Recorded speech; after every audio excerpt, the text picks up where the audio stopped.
بسم اللہ الرحمن الرحیم نحمدہ ونسلم علی رسولہ الکریم اما بعد السلام علیکم ورحمۃ اللہ تعالی وبرکاتہ۔ محترم ناظرین و سامعین کرام، اللہ تبارک و تعالیٰ کے حول و قوت سے، اس کی توفیق اور عنایت سے، اس کے فضل و کرم سے، اس کے اذن سے آج ہم ایک اور مرتبہ الفقہ الاکبر کی مجلس میں حاضر ہیں۔ گزشتہ مجلس میں ہم نے قرآن مجید کے غیر مخلوق ہونے کے متعلق سماعت کیا تھا۔ اسی تسلسل کو آگے بڑھاتے ہوئے امام اعظم ابو حنیفہ رضی اللہ تعالیٰ عنہ بیان فرما رہے ہیں، وما ذکرہ اللہ تعالیٰ فی القرآن عن موسیٰ وغیرہ من الانبیاء علیہم الصلاۃ والسلام وعن فرعون وابلیس فإن ذلك كله كلام اللہ تعالیٰ اخبارا عنہم، وکلام اللہ تعالیٰ غیر مخلوق، وکلام موسیٰ وغیرہ من المخلوقین مخلوق، والقرآن کلام اللہ تعالیٰ فهو قدیم لا کلامہم۔ فرمایا جا رہا ہے کہ اللہ تبارک و تعالیٰ نے قرآن مجید میں حضرت سیدنا موسیٰ کلیم اللہ علیہ السلام کے حوالے سے جو باتیں ارشاد فرمائیں،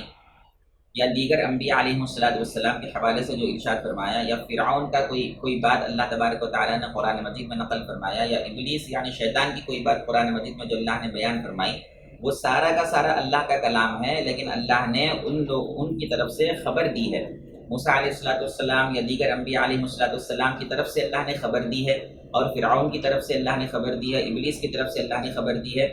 یہ حادث کلام نہیں ہے اللہ کا، بلکہ قدیم ہے۔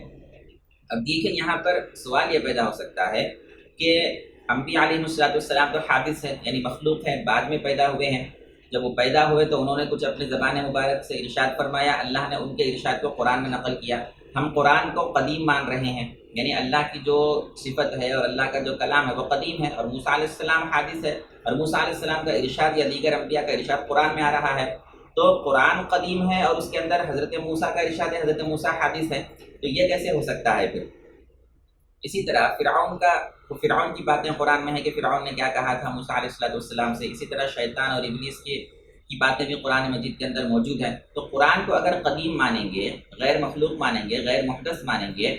ازلی مانیں گے، اللہ کا کلام مانیں گے، تو پھر اس کے اندر جو ابلیس کا جو جملے آ رہے ہیں، جو فرعون کا جو اس میں بعض کلام کا حصہ آ رہا ہے، پھر یہ لوگ تو حادث ہیں، پھر ان کا کلام قدیم کیسے ہو گیا؟ اس کا جواب یہ دیا جا رہا ہے کہ اللہ تبارک و تعالیٰ کائنات کو پیدا کرنے سے پہلے، آسمان و زمین کو پیدا کرنے سے پہلے اللہ کو معلوم ہے کہ آگے چل کر فرعون کیا بولنے والا ہے، ابلیس کیا بولنے والا ہے، موسیٰ علیہ السلام کیا ارشاد فرمانے والے ہیں، دیگر انبیاء علیہ السلام کیا فرمانے والے ہیں، پہلے ہی اللہ تبارک و تعالیٰ کو تو معلوم ہے، کیونکہ وہ خالق ہے، وہی ساری کائنات کو پیدا کرنے والا ہے۔ تو جب اللہ کو پہلے سے معلوم ہے تو اللہ نے اپنے کلام قدیم اور کلام نفسی اور کلام ازلی کے ذریعے اللہ تبارک و تعالیٰ نے پہلے ہی ان کے بارے میں خبر دے دیا کہ وہ لوگ ایسا کہہ دیے ہیں، یعنی وہ آگے چل کر کہنے والے ہیں، لیکن اللہ نے قدیم ہی میں، ازل ہی میں اللہ تبارک و تعالیٰ نے ان کی طرف سے خبر دے دیا ہے، کیونکہ یہ اللہ کا علم یقینی اور علم قطعی ہے کہ یہ لوگ ایسا کرنے والے ہیں، تو اللہ تبارک و تعالیٰ نے ان کی طرف سے خبر دیا ہے۔ ایسا نہیں ہے کہ جب یہ دنیا میں آ گئے تو انہوں نے اپنی زبان سے کچھ کہا تو اس کے بعد اللہ کو معلوم ہوا کہ انہوں نے کیا کہا، پھر اس کے بعد اللہ نے اپنے کلام میں اس کو جگہ دی کہ انہوں نے ایسا کہا ایسا کہا۔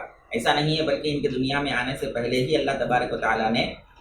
ان کے بارے میں خبر دے دی ہے کہ یہ لوگ ایسا کریں گے، ایسا کہیں گے۔ لہذا جو اللہ نے خبر دی ہے قرآن مجید کے اندر، وہ اللہ کا کلام، وہ قدیم ہے، وہ حادث نہیں ہے، وہ اللہ کی صفت ہے، وہ غیر مخلوق ہے۔ اور اللہ تعالیٰ کا کلام غیر مخلوق ہوتا ہے، اور موسیٰ علیہ السلام اور دیگر مخلوقات کا جو کلام ہے وہ مخلوق ہوتا ہے۔ موسیٰ علیہ السلام نے جس وقت فرمایا، جو کچھ فرمایا وہ مخلوق ہے، ابلیس نے جو کچھ کہا وہ مخلوق ہے، فرعون نے جو کچھ کہا وہ مخلوق ہے، لیکن ان لوگوں کے بارے میں جو اللہ نے پہلے ہی سے خبر دے رکھی ہے، لوح محفوظ میں جو لکھ کر رکھ لیا ہے، جو قرآن مجید کے اندر آ گیا ہے، وہ اللہ کا جو کلام ہے، وہ جو اللہ کا اخبار ہے، اللہ کی جو خبر دینا ہے ان لوگوں کے اقوال یا ارشادات کا، وہ جو ہے اللہ تبارک و تعالیٰ کا وہ کلام نفسی ہے، وہ کلام ذاتی ہے، وہ قدیم ہے، وہ غیر محدث ہے۔ لیکن جب یہ لوگ دنیا میں آنے کے بعد جب یہ اپنی زبان سے انہوں نے کچھ کہا ہے تو پھر وہ مخلوق ہے، کیونکہ یہ خود مخلوق ہے۔ والقرآن کلام اللہ تعالیٰ فهو قدیم لا کلامہم، اور قرآن اللہ تبارک و تعالیٰ کا کلام ہے، وہ قدیم ہے، ان لوگوں کا کلام قدیم نہیں ہے، خواہ انبیاء علیہ السلام ہو یا کفار و مشرکین ہو یا فرعون ہو یا ابلیس ہو یا کوئی اور ہو، ان لوگوں کا کلام مخلوق نہیں ہے، کیونکہ مخلوق ہے، کیونکہ یہ خود مخلوق ہے۔ مخلوق کا کلام بھی مخلوق ہوتا ہے، لیکن اللہ کا کلام مخلوق نہیں ہے، اللہ کا کلام قدیم ہے۔ وسمع موسیٰ علیہ السلام کلام اللہ تعالیٰ کما قال اللہ تعالیٰ وکلم اللہ موسیٰ تکلیما، وقد كان الله تعالى متكلما ولم يكن كلم موسى عليه السلام، وقد كان الله تعالى خالقا في الازل ولم يخلق الخلق ليس كمثله شيء وهو السميع البصير فلما كلم موسى كلمه بكلامه الذي هو له صفة في الازل وصفاته كلها بخلاف صفات المخلوقين۔ اب یہاں پر ایک بات بیان کی جا رہی ہے کہ موسیٰ علیہ السلام نے اللہ کا کلام سماعت فرمایا، جیسا کہ اللہ نے قرآن مجید میں ارشاد فرمایا وَكَلَّمَ اللَّهُ مُوسَىٰ تَكْلِيمًا، اللہ تعالیٰ نے موسیٰ علیہ السلام سے کلام فرمایا۔ وہ جو کلام اللہ کا ہے وہ حادث نہیں ہے، اللہ تعالیٰ پہلے سے متکلم ہے۔ جب موسیٰ علیہ السلام سے بات نہیں کیا تھا اس وقت بھی اللہ متکلم تھا، موسیٰ علیہ السلام سے بات کرنے پر بھی اللہ متکلم ہے، اور موسیٰ علیہ السلام نے کلام نہیں فرمایا، یعنی کلام کی نسبت حضرت موسیٰ کی طرف نہیں کی جا رہی ہے بلکہ کلام کی نسبت اللہ کی طرف کی جا رہی ہے، کیونکہ حقیقی کلام اللہ ہی کا کلام ہے، اور اللہ تبارک و تعالیٰ ازل ہی میں خالق ہے جبکہ ابھی وہ خلق کو پیدا بھی نہیں کیا تھا۔ یعنی جو کلام اللہ نے حضرت موسیٰ علیہ السلام سے کیا تھا یہ اس وقت سے اللہ کی صفت ہے جبکہ ابھی موسیٰ علیہ السلام بھی پیدا نہیں ہوئے تھے، پہلے سے وہ اللہ کا کلام نفسی، اللہ کا کلام ذاتی اور قدیم ہے، وہ اللہ کی صفت ہے۔ تو ابھی اللہ نے خلق کو پیدا ہی نہیں کیا تھا، اس وقت سے بھی وہ خالق ہے۔ اسی طرح موسیٰ علیہ السلام سے ابھی بات بھی نہیں کیا تھا، اس وقت سے بھی وہ متکلم ہے، پہلے سے متکلم ہے، بعد میں اس کے کلام کا ظہور حضرت موسیٰ علیہ السلام کے حوالے سے ظاہر ہوا ہے۔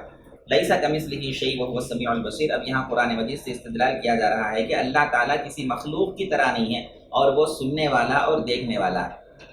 مخلوق کی طرح نہیں ہے یعنی جس وقت مخلوق بات کرے گی اسی وقت وہ کلیم ہے، متکلم ہے، بات کرنے والا ہے، پہلے سے اس کا کلام نہیں ہے۔ لیکن اللہ تبارک و تعالیٰ کا موسیٰ علیہ السلام سے بات کرنے سے پہلے بھی اللہ متکلم ہے، کلیم ہے۔ اللہ تبارک و تعالیٰ کا وہ کلام ازلی ہے، نفسی ہے، ذاتی ہے، قدیم ہے، لیکن موسیٰ علیہ السلام کے عہد مبارک میں آپ کے حوالے سے اللہ کی وہ صفت ظاہر ہوئی ہے۔ فلما کلم موسیٰ کلمہ بکلامہ الذی هو له صفۃ فی الازل، جب اللہ نے موسیٰ علیہ السلام سے کلام فرمایا تو اپنے اس کلام کے ذریعے کلام فرمایا جو اللہ کی ازلی صفت ہے، اللہ کی جو ازلی صفت ہے، اس کلام کے ذریعے اللہ تبارک و تعالیٰ نے موسیٰ علیہ السلام سے بات فرمایا، اس ازلی صفت کا ظہور فرمایا۔ وصفاتہ کلھا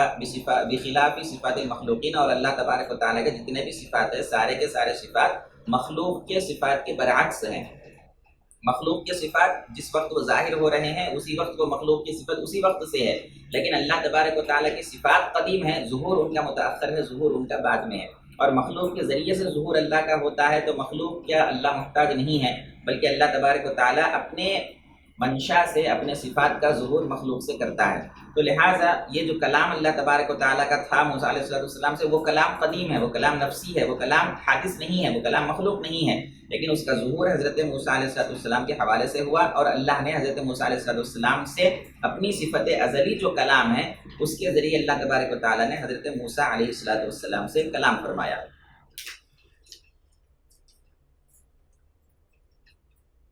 اب آگے آخری بات بتا کر آج کی مجلس کو ختم کرتے ہیں۔ ارشاد فرمایا جا رہا ہے یعلم لا کعلمنا ویقدر لا کقدرتنا ویرا لا کرؤیتنا ویسمع لا کسمعنا ویتکلم لا ککلامنا ونحن نتکلم بالآلات والحروف واللہ تعالی یتکلم بلا آلت ولا حروف والحروف مخلوقۃ وکلام اللہ تعالی غیر مخلوق۔ اب یہ جو پیچھے بات بتائی گئی کہ اللہ کے صفات مخلوق کے صفات کے برخلاف ہے، مخلوق کے صفات کے برعکس ہے، اس کی تھوڑی سی وضاحت کی جا رہی ہے کہ اللہ جانتا ہے لیکن ہمارے جاننے کی طرح اس کا جاننا نہیں ہے۔ ہم کسی شے کو دیکھتے ہیں تو اس کے بعد ہم کو علم آتا ہے، کسی شے کے بارے میں معلوم ہوتا ہے تو اس کے بعد اس کا علم آتا ہے، دنیا میں کچھ ہوتا ہے تو اس کے بعد اس کا علم آتا ہے، کسی کے ذریعے سے ہم کو علم ملتا ہے۔ اللہ کا علم ایسا نہیں ہے، وہ اللہ کا علم ازلی ہے، قدیم ہے، وہ کسی کا محتاج نہیں ہے، کسی کے ذریعے اللہ جانتا نہیں ہے، وہ ہر ذرائع سے مبرہ اور پاک ہے، منزہ ہے۔ اور اللہ قدرت رکھتا ہے لیکن ہماری قدرت کی طرح نہیں، کیونکہ ہماری قدرت آلات پر مشتمل ہے، ہماری قدرت جو ہے طاقت اور قوت پر مشتمل ہے، ہماری قدرت جو ہے حادث ہے، پہلے نہیں تھی بعد میں ہمارے پاس قدرت آتی ہے، اور ہماری قدرت ایک محدود حد تک ہے، ہم ہر کام نہیں کر سکتے بلکہ جو ہمارے بس میں ہے وہی کر سکتے ہیں۔ اللہ کی قدرت ایسی نہیں ہے، وہ قادر مطلق ہے، ہر شے پر اپنی ذاتی قدرت کے ذریعے تصرف رکھتا ہے، قدرت رکھتا ہے۔ وَيَرَى لَا كَرُؤْيَتِنَا، اللہ دیکھتا ہے لیکن ہمارے دیکھنے کی طرح اس کا دیکھنا نہیں ہے، ہمارا دیکھنا آنکھ کے ذریعے، آنکھ کے آلے کے ذریعے ہے، لیکن اللہ کا دیکھنا ایسا نہیں ہے۔ اس کی تفصیل ہم صفات ذاتیہ میں مختصر سن چکے ہیں۔ وَيَسْمَعُ لَا كَسَمْعِنَا، اللہ سنتا ہے لیکن ہماری طرح نہیں سنتا، ہمارے سننے کی طرح نہیں سنتا، یعنی ہم کان سے سنتے ہیں، آلے سے سنتے ہیں، اور ہم قریب کا سن سکتے ہیں، دور کا ویسے نہیں سن سکتے ہیں۔ ہمارے سننے کے لیے ہوا کی ضرورت ہے، جب ہوا میں کوئی آواز آتی ہے تو وہ آواز ہوا کے ذریعے ٹریول کر کے ہمارے کانوں تک پہنچتی ہے تو ہم کو پتہ چلتا ہے کہ کیا ہوا ہے، لیکن اللہ کا جو سننا ہے وہ ان تمام چیزوں سے پاک ہے۔ وَيَتَكَلَّمُ لَا كَكَلَامِنَا، اور اللہ کلام کرتا ہے لیکن ہمارے کلام کی طرح اللہ کا کلام نہیں ہوتا. ہم جو کلام کرتے ہیں وہ آلات اور حروف کے ذریعے کلام کرتے ہیں. آپ نے تفصیلاً اس کو گزشتہ مجالس میں سماعت کر لیا. آلات اور حروف کے ذریعے بندہ کلام کرتا ہے، اس کو گرامر کی ضرورت ہے، اس کو زبان کی ضرورت ہے، اس کو دانتوں کی ضرورت ہے، اس کو حلق کی ضرورت ہے، اس کو ہوا کی ضرورت ہے. طرح طرح کی ضرورتیں بندے کو ہے جس کی وجہ سے اس کا کلام ظہور میں آتا ہے، لیکن اللہ کا کلام ان تمام چیزوں سے پاک ہے. واللہ تعالی یتکلم بلا آلہ ولا حروف، اللہ جو کلام کرتا ہے وہ بغیر کسی آلے کے، بغیر کسی زبان کے، بغیر کسی لینگویج کے، بغیر کسی ہوا کے، بغیر کسی دانتوں کے، بغیر کسی حروف کے، بغیر کسی لینگویج، بغیر کسی گرامر کے، بغیر کسی حروف، بغیر الفاظ، بغیر اشکال، بغیر آواز، یہ اللہ کا کلام ہوتا ہے. والحروف مخلوقۃ وکلام اللہ تعالی غیر مخلوق، حروف جو ہے وہ مخلوق ہے لیکن اللہ کا کلام جو ہے وہ غیر مخلوق ہے، وہ قدیم ہے، وہ حادث نہیں ہے، وہ ازلی صفت ہے اللہ تبارک و تعالی. آج کی مجلس کو یہیں پر ختم کرتے ہیں. انشاءاللہ مزید جو عقائد ہیں وہ اگلی مجلس میں ہم سماعت کریں گے. اللہ تعالی ہمارے عقائد کو مضبوط فرمائے. وما علینا الا البلاغ. السلام علیکم ورحمۃ اللہ وبرکاتہ.